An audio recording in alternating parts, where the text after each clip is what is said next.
Up next on The Bottom Line, 2 ribbon cuttings for a long-awaited project in Wheaton. Is going to be just a massive asset. A Montgomery County family finds a way to spread gratitude during the COVID-19 pandemic. We appreciate everything you guys do for us as well. Thank you guys.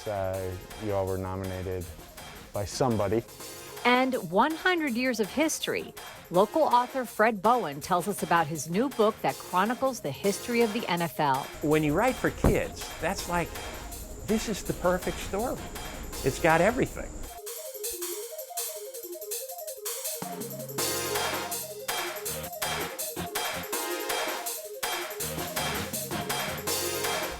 Thanks for watching, everyone. I'm Susan Kenedy. It's the beginning of a new era for the community of Wheaton as the ribbon is cut for the new headquarters for the Maryland Park and Planning Commission in downtown Wheaton. In keeping with COVID-19 best practices, officials were masked up for the event that took place with a small audience. But that didn't diminish the excitement surrounding the official dedication of this major project.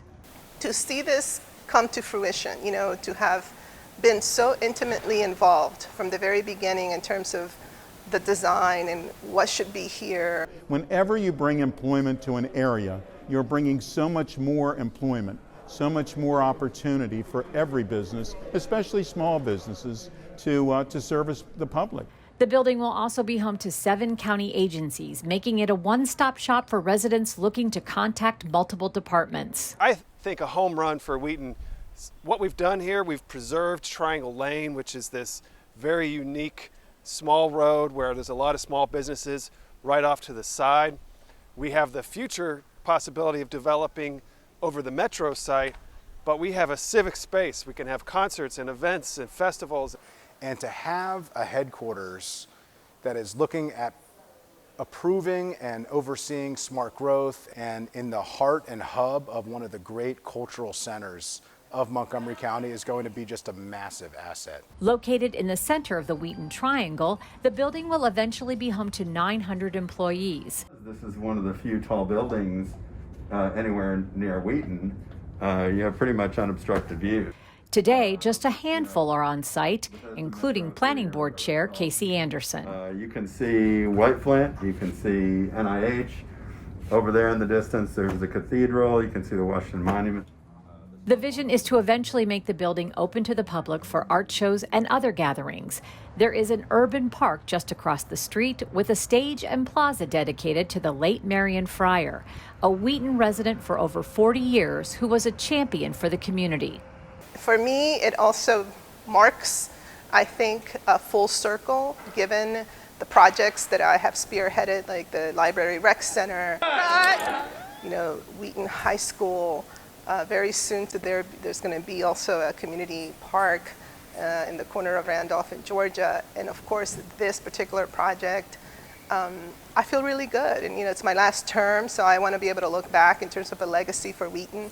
And hopefully, this can be a spark that will lead to many other amazing opportunities and investment in this amazing area. Crisis can bring out the best in people. In this next story, we introduce you to a Montgomery County family who has found a way to spread cheer to folks who are putting their lives on the line during the pandemic, while at the same time supporting local breweries. One of the really awesome things about it. Everyone could use a little fairy dust in their life. Looking for positive things to come out of COVID. And it's extra special when it's in the form of craft beer. Rockville lawyer Josh Beanstalk and his wife Jen call themselves the Beer Fairies. Ready, run, run, run, run, run. The plan is to ring and run so the fairies can stay anonymous. It first started when they decided to spread joy to friends during the pandemic by delivering craft beer. Then the idea expanded to first responders and frontline workers who have gone above and beyond the call of duty during the COVID-19 pandemic. What about all of these people who haven't had the choice to quarantine like we have?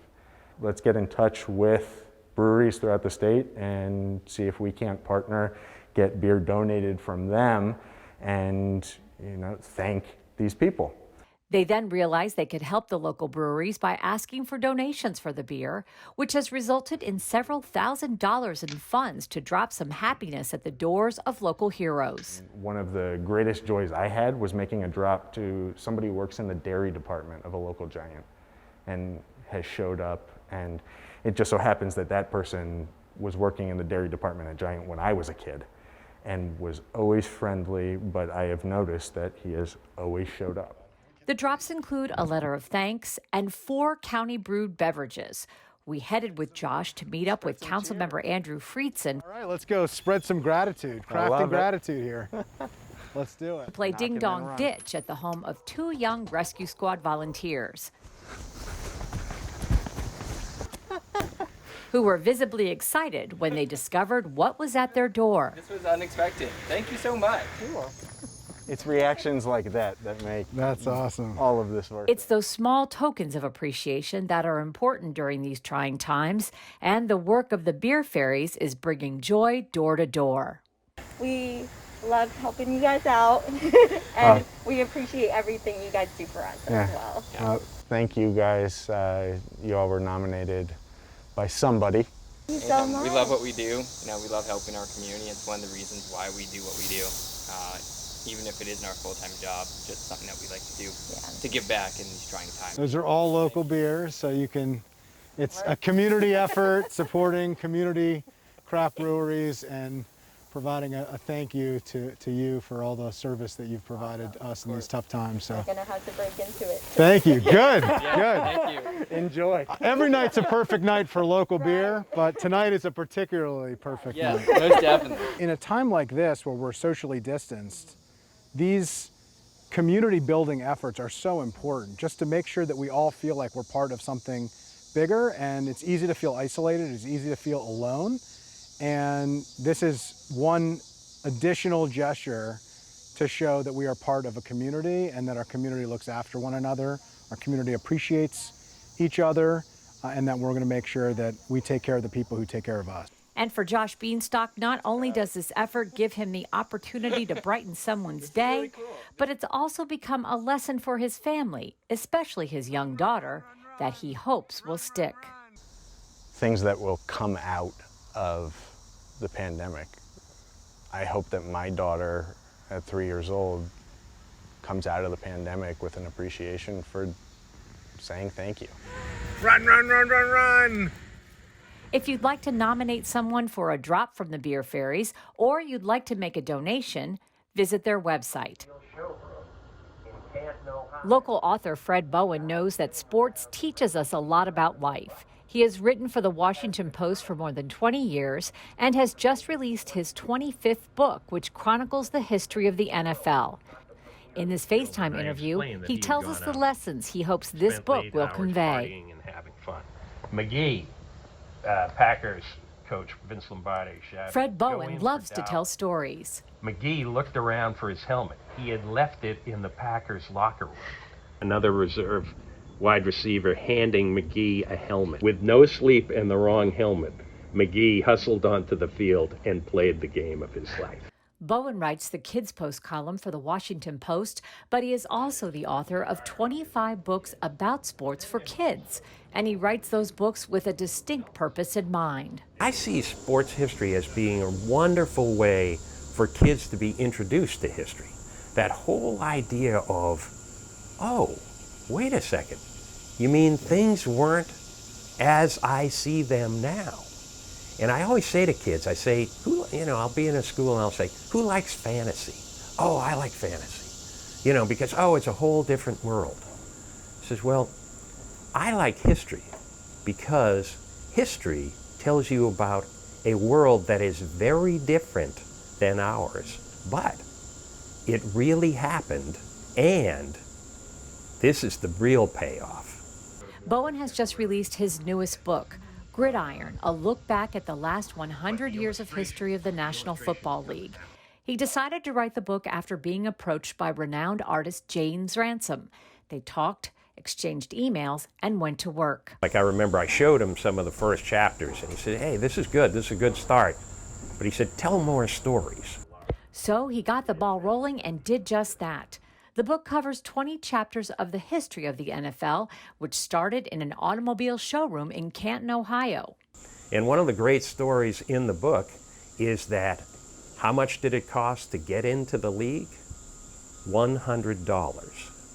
George Halas, who later became the owner and coach of the Chicago Bears, was at the meeting and he said, oh, nobody paid the money. He said, I doubt there was $100 in the room. I believe the last NFL team that was sold was the Carolina Panthers, and I think it was for $2.5 billion. And as I say to the kids, that's a lot of $100 bills. The book also includes history of some of the greatest games played in the NFL, including a game that will go down as the coldest in history, the Ice Bowl, the 1967 championship game between the Cowboys and the Packers in Green Bay. Minus 13 degrees outside, and the wind chill was a minus 46. Here is a list of the clothing one fan, Bob Kaminsky, wore to the game. Long johns, flannel pajamas, work overalls, a t-shirt, flannel shirt, insulated sweatshirt, and heavy parka. On his head, a face mask with holes for the mouth and eyes and a wool hat. Then, Kaminsky climbed into a sleeping bag and sat with foam rubber at his feet and on his seat. Even while doing research for the book, Bowen learned some bits of history that surprised even him, like the 1932 championship game between the Chicago Bears and the Portsmouth Spartans that was to be played in Chicago. A blizzard forced the game to the ice rink where the Chicago Blackhawks played, which had just hosted a circus. And so they had, what it appeared to be grass, almost like straw and stuff. And also some of the droppings that the animals had left. But the game was a hit. They had something close to like 10,000 people were there, which it kind of smelled in the arena. So when you write for kids, that's like, this is the perfect story. It's got everything. One thing he wanted to make sure he conveyed in the book was that football wasn't and isn't a glamorous sport.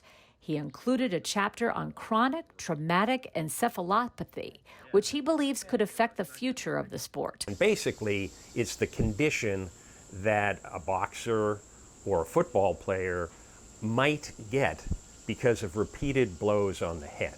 The book also addresses the racism in the early days of the NFL when black players were not allowed. From 1932 to 1946, there was a gentleman's agreement among the owners that there would be no African American players. But the first African American to play was a guy named Kenny Washington. And Kenny Washington had been an All-American football player at UCLA. In fact, was in the same backfield with Jackie Robinson. So he was the one who broke the color barrier. Bowen wrote about some of the great coaches, like Vince Lombardi. And Vince Lombardi was, back in the 1960s, not only a great football coach, but almost became sort of this paragon of a certain kind of person. Hardworking, really dedicated to the task, willing to win. And Paul Brown, who invented the playbook and the face mask. Oh, by the way, you can tell the kids, that's why the Cleveland Browns are named the Browns. It's after him. Yeah, there's lots of stuff you don't know, and it's sort of like, oh, okay. Oh, I just thought it was just a name. But in the end, for Fred Bowen, in writing Gridiron, the end goal is simple. Sports history is something I've always been interested in. And so the idea of writing sports history books for kids to explain the games that they love and that they see and how it didn't just happen. That there were all these people behind these games and how things developed over time. That, I think, would be a wonderful way to spend the remainder of my writing career, or at least part of it. Gridiron is available on Amazon, and you can read Fred Bowen's column every week in the Washington Post's Kids Post. Well, that does it for this edition of The Bottom Line. For County Cable Montgomery, I'm Susan Kenedy.